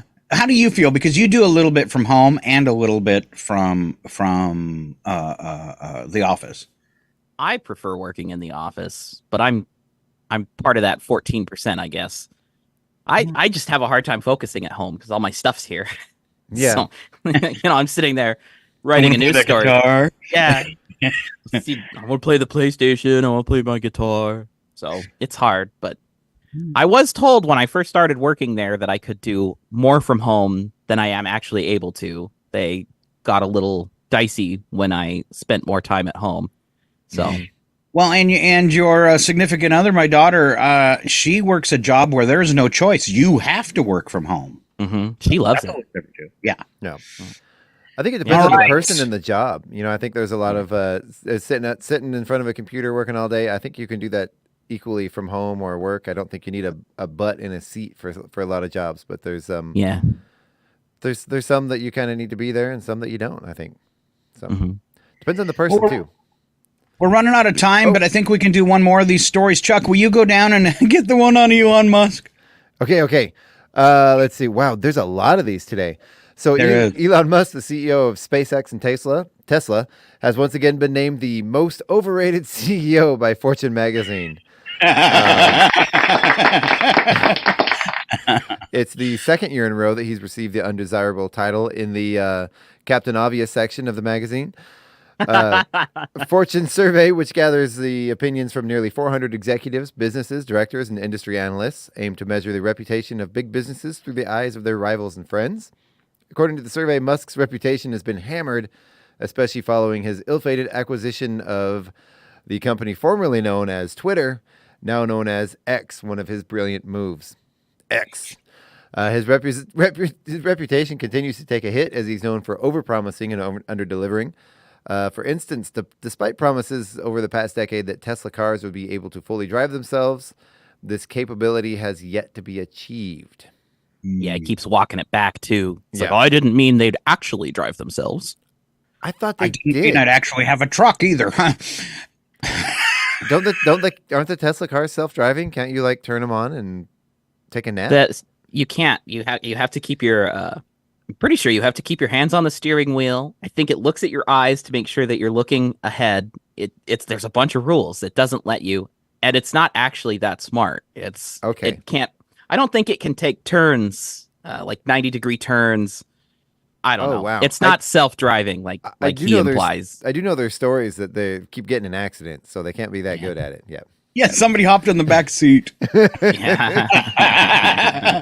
Just asking for it. They put their bowling ball collection in the back and put it on cruise control. Love that movie, man. All right. Dang it, if I can't watch movies while I'm driving, what's the point? Right? Here comes before we head to cooking up that bacon for breakfast, here comes a feel-good story to wrap this up. Ian Dupree became a father of two and a millionaire all in the same day after purchasing a $1 million winning lottery ticket while his wife waited in at an Ontario, Canada hospital with their newborn. Dupree said, I drove my wife to the next town over to have our baby. After the baby was born, I decided to pick up some tickets while we were waiting to leave the hospital. And I saw the ultimate ticket and figured I would try my luck. And there you go. That kid is going to have a great start. How about that? Very cool. That is cool. I'll buy a couple diapers. Yeah, just a few diapers. All right, let's do that thing. Slap some bacon on a biscuit and let's go. We're burning daylight. It's the world of strange. A world gone wacky. Out here, due process is a bullet. And some of the scariest people on the planet. I think you're bluffing. Be afraid. You know, you look mighty pretty when you get mad. It's your odd news on KCHW. Just sit back and enjoy the show. All right, we always start off the odd news with the news attack, where the first sentence is true, second sentence is a bad joke. And Chuck Ritchie is driving this jalopy, so he gets to start. The groundhog has spoken. There'll be at least 30 weeks before there's more football. Oh, man. What'd you hear, Jet? Oh, the groundhog has spoken. Came out of his hole, saw your Dorito crumbs, so it'll be 6 more weeks of winter. Yes. Thanks, Scott. Your Dorito crumbs. Oops, it's true. It is true. A groundhog has spoken. He came out of his hole, waited 10 minutes. Oh, actually, excuse me. He watched 10 minutes of Fox News and then crawled back in. Yep. Ooh, ow. Oh. I still say one of these days when I keep forgetting to do it, I'm going to visit my parents' house and I'm going to put the parental controls on Fox News. They will never figure it out. Oh, is it my turn? Georgia's Fulton County schools say students allegedly gained unauthorized access to the school's computer systems. You know, this is what you get when you teach a new STEM curriculum: science, hacking, technology, engineering, and math. I'm sorry. let me try to pronounce this. The STEM curriculum. The STEM curriculum. Yeah. How can you have a teaching curriculum that you don't even spell correctly? I know, right? What's with the STEM? Oh, my goodness. Our favorite Congresswoman, Lauren Boebert, she wants alligator moats used at the southern border. She's less about immigration policy and more about auditioning for a supervillain role. With sharks with laser beams on their heads. Hasn't she already gotten that role? No, Marjorie Taylor Greene won it from her. Oh, okay. She's She's trying to get it back. Yeah. Gotcha. That's why they've been fighting. Right. Oh, I didn't know that there was some discontent there. You know, if those two got in a cage match and they put that on pay-per-view and that money went to fund the government, man, we would be looking good for this fiscal year. No. Oh, is that what you want? Yeah. Because that's how you get ants. Bad idea. I don't care what your political persuasion is. You would buy that movie, buy that show. Yeah, for sure. It's true. Let's watch it. Yep. I'd rather Lauren Boebert and Sarah Palin. I don't think Marjorie Taylor Greene fits in. I don't think that would be fair because, I mean, honestly, Sarah Palin's a tough broad. I think she could whoop anybody. Yeah. True. She'd whip out her guns, you know. I'm she'll take the winner. This gun and this gun right here. Yeah. Get away from me, you dirty fembot. Can you picture him dancing from Austin Powers? Right. Yeah. You could have Lauren Boebert and you could have Sarah Palin and Marjorie Taylor Greene as the fembots. Austin Powers 4. I'm doing it. There you go. And survey finds 23% of adults have cried at work. Here's a tip for bosses. If one of your top 5 office expenses is a Kleenex, you probably need some additional management training. Quit making the ladies cry. Yeah. Yeah. Or the Just as guys. adults. Yeah. Scott, have you ever cried in the radio station? Yes, I have. Yeah, I'd say probably. I think this is a good place to have a good cry. Just break down and cry. Turn the lights off. I've had people come in and share stuff with me and start crying. Yeah, it's very moving, touching. It is. In my roast, as I was moving before I left, I cried. You know, with everybody roasting me, It hurt so bad. No, it was very heartwarming, the crying. And then when at the end of the night, when I opened up cards that people had given me and they were stuffed full of money, I totally lost it. I did. I just started bawling. So, yeah. Well, we love you. We miss Watch you. out for the slick spot. It's okay. There you go. I mopped. I think you're up too, Chuck. Oh, I'm up. For the second year in a row, Elon Musk has topped the list of the most overrated CEOs. Elon's really overachieving and underachieving. Aww. Poor guy. Do better, Jet. He can wipe his tears with his big $1 million bills. Yeah. I don't know if you'd heard, but for the second year in a row, Elon Musk has topped the list for most overrated CEOs. If you can't be the best at something, be the best at not being the best. Yeah, I win. Best of the worst. All right. If you're the best of the worst, does that go the opposite direction and make you the worst of the worst? Because technically, if you're the best of the worst, then aren't you just kind of like borderline mediocre? Yeah. Yeah. Yeah. I don't know. Makes sense. That adds up. No, my brain is hurting. Ow! We're tuning into Wacky But True. I get to kick this off. We don't add anything to these stories but movie and television sound effects. Got up a little early today. Every single one of the stories gets a montage. So there might be 3, 4, or 5 clips from movies, and it's kind of fun to just hear them and try to see if you can recognize what movies they came from. First one up, though, is a 22-year-old Nashville woman who had an accident, or an incident, you should say, with her ex-boyfriend. Boyfriend told police that he and his ex were arguing, which escalated when she picked up a kid's wooden table, slammed it into the ground until one of the legs came off. She then used that table leg to hit him in the head and the elbow repeatedly.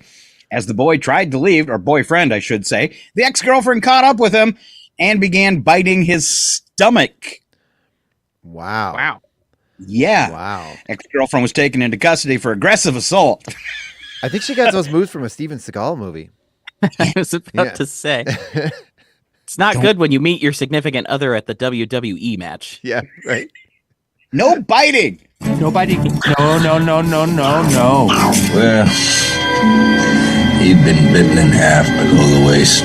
Private fight. All right, then, go ahead. But fight fair. No biting or gouging. And no kicking either. We were just practicing biting and clawing. How can you stop an angry dog from biting you on Monday? That joke is old. The answer is to kill the dog on Sunday. Oh, what? Wow. That was. They said it in the 50s. It must be true. Wow. We're going to have to end the show early kind of now. Sour note. I'm so sorry. All right. I apologize. I'm really sorry. I apologize unreservedly. I offer a complete and utter retraction. The imputation was totally without basis in fact and was in no way fair comment and was motivated purely by malice. And I deeply regret any distress that my comments may have caused you or your family. And I hereby undertake not to repeat any such slander at any time in the future. And I also apologize to the dog. There you go. Okay. Wow. Whose turn is it? And we go clockwise. Okay, it's mine. I'm sorry. The Royal Zoological Society of Scotland has successfully recaptured an escaped Japanese macaque. Macaque. Is it? Oh, the Q is silent. Yeah, I think it's a macaque though. Yeah, macaque. I thought macaque was actually MCAW. MCAAW. That's a bird. This is a monkey. Yeah. Oh, it's a macaque. Okay. Yeah. Anyway, so they recaptured one of those, a Japanese one, that authorities had on a wild chase for almost a week. The monkey's escape caused quite an uproar as it displayed a knack for evading capture. One local resident said it felt like we were chasing a notorious criminal rather than just an innocent monkey. The search for the macaque escalated when a local mountain rescue team, normally assigning to finding missing hikers, brought in their rescue drones to assist with the search. However, the monkey's escape finally came to an end when the Royal Zoological Society of Scotland received a tip that it was devouring birdseed in someone's yard. Oh. There you go. I'm glad you said bird seed. There you go. All right. Monkey montage. Do you mind if I kiss the monkey? Ooh, hairball. Creepy little monkey. Will you stop following me? And monkey's brains, though popular in Cantonese cuisine, are not often to be found in Washington, D.C. Is that what we ate? Brains in general are rare to find in D.C. Yeah. All right. New Hampshire woman narrowly escaped death after falling into a dumpster and being compacted inside the garbage truck. The incident occurred as she was disposing of her trash. Neighbors were alerted to the woman's plight by her screams, and the truck's onboard camera allowed the driver to spot her trapped within the compacted waste. The driver immediately called for help, and by the time of the rescue, the garbage had been compacted as many as 4 times. Wow. Rescue teams responded, utilizing a basket ladder to reach the woman, who was found to be conscious but disoriented. She was extracted from the truck and transported to the hospital for medical attention. Wow. Yeah. So the driver had a camera, but he obviously was not looking at it if he still compacted her 4 times. There's room for a couple more goes in there. Hey. I'm so sorry. I'm so sorry. I just keep hitting the button. Oh, I'm sorry, lady. I see you. I see you. But... Hey, Joe, do you hear screaming? What is that? I hate it when the garbage talks back. Maybe you should check the camera. Nah. Maybe this will help you guys figure out what they actually did. Surprise! A garbage truck! It sure is. Sure, a little disorientation.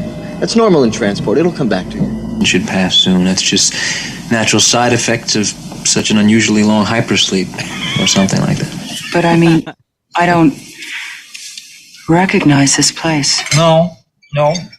Probably just nosing through the trash here. Nosing through the trash. All right, almost as fun. A contractor noticed suspicious activity on a security camera at a home construction project in Florida and had his wife check things out. She alleges an on-duty mail carrier had loaded his U.S. Postal Service truck with construction materials. She demanded that he put them back in their yard. When sheriff's deputies arrived, they found Christian Hartor across the street unloading the construction supplies from his truck. He was arrested and charged with grand theft. When asked for comment, the Postal Service replied, Haute's dates of employment, July 2023 to January 2024. That's it. That's it. All right. And here's everything you need to know. No. He's probably just nosing through the trash here. Meanwhile, at the Gotham City Post Office, trusty Alfred, disguised as a doddering dodo, accepts delivery of the human parcel post. Why don't you come with us? What? Take a road trip in a mail truck? You have hate mail. You have more hate mail. Your hate mail box is full. Therefore, the Post Office Department, a branch of the federal government, recognizes this man, Kris Kringle, to be the one and only Santa Claus. See, I told you I'd explain it. No. Santa Claus. Yeah, it's just Santa Claus. So do we have time for one more? Because I really want to do this last one. Oh, we have two more, actually. Okay, cool. So Jessica Beatty of Pinellas County, Florida, was arrested for possession of drug paraphernalia and driving on a suspended license. As a condition of her release, she was required to submit a random drug screening. But according to the Pinellas County Sheriff's Office, Beatty had a fraudulent urine sample that she intended to provide during testing. Deputies arrested her again, and according to them, she readily admitted that she collected urine from her aunt's dog. They'll never know. They'll never know. I didn't want to read the headline of this one because it would have been a giveaway to the story, but the headline was, Dog urine is not human urine. It's not? It's not. Believe it or not. We got the reports from your drug test, and it looks like you're going to have puppies. Contrary to popular belief. Yes. I might have to play that apology again after this. No, I think they're just afraid some of us might be having too good a time. Hey, look, it's changing color. It was pink and purple, and now it's changing to orange and blue. Well, then we got it. I poured a little in this test tube. Here, just taste it. All right, I apologize. I'm really sorry. I apologize unreservedly. I offer a complete and total retraction. Thank you. There you go. All right, this one's an exciting one. Story. Yeah, this one's an exciting one. Luckily, I remember my special instructions. Pet taxidermy is a service that allows pet owners to preserve their beloved animals after they pass away. This practice is not limited to traditional pets like cats and dogs, but it also extends to smaller animals such as hamsters, iguanas, and birds. And in a very unique case, a woman in the UK sought the services of a taxidermist to preserve her dwarf hamster named Hammy. Aww. Isn't that cute? Jess Porter Langson from Brighton wanted to immortalize Hammy in a very distinctive way. The taxidermist filled this request by posing Hammy on a miniature platform with a pole akin to a pole dancing exotic dancer, and even crafted a small pair of flimsy underwear for the hamster, complete with tiny dollar bills. You can say thong. Oh, okay. We call it dancing. It's fine. It's okay. Look, it loves it here. It's dancing with joy. I don't know whether to shake your hand or kiss it or bow or what. I feel like breakdancing. Me too. You know, if you're gonna stuff your dead pet so you can stare at it every day, that's a way to do it. It is. Yeah. That is a way. I'm just confused why he made a little flip flop for him. Isn't that what a thong is? Right. When the flip, yeah. I so know what I'm doing to Mooch. All right. Thanks for tuning in this morning right here at Northern Lights Public Radio in our morning show. I want to give Chuck Ritchie a little chance here to tease what's coming up tomorrow on the streets of Chewelah. That's right. We're going to have a center stage right downtown on Main Street. There's going to be bands playing all day from 11:15 to 9 p.m. There's going to be the ski joring over behind the Mountain Market on Main. There's going to be the Rail Jam on 2nd Street. There's going to be activities, giant snowflakes, and line dancing at the Huff Center with the Creative District. There's going to be bingo over at the building formerly known as the secondhand store there on 209 East Main. There's going to be a beer garden, a large tent, vendors, artists, all kinds of stuff going on around town, food. There's going to be specials at local restaurants. There's going to be a lot of stuff going on. It's going to be busy. It's going to be fun. It's going to be great. It's going to be a good event. It's going to be a good event. Fun. And of course, nothing but fun. It's going to be a great event. We're not going to have a lot of snow, but we do have snow for the events. The events are going on as planned, and you'll be amazed, and it'll be a great event. So, all right. And then coming up. Go ahead. I was going to say coming up tonight on the radio if you're done. Yeah. From 6 to 8 p.m. is Best Classic Rock and More with Old Man Mark live in the studio. From 8 to 10 p.m. we're gonna be trapped in the psychedelic era with the Hermit. We're gonna be sticking around with the Hermit from 10 to 11 p.m. For Days of Confusion. All right. And then we're gonna roll into the weekend. And after that, it says cleaning the studio, so that's gonna be fun for somebody. We'll be cleaning the studio. I did want to point out I was cleaning the studio a little bit yesterday over behind the main counter when you walk in. Scott, I found a computer with a 3.5-inch floppy drive.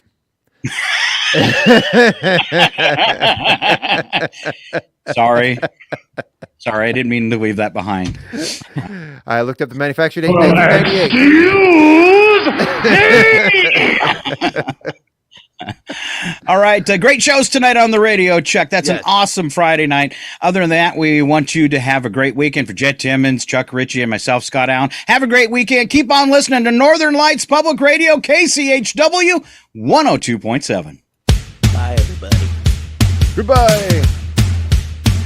Bye.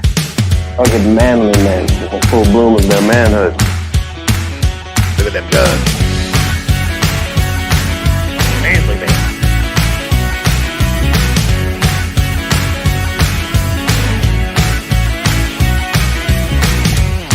Okay then. Thank you, Mr. Know-it-all. There seems to be no sign of intelligence like anywhere.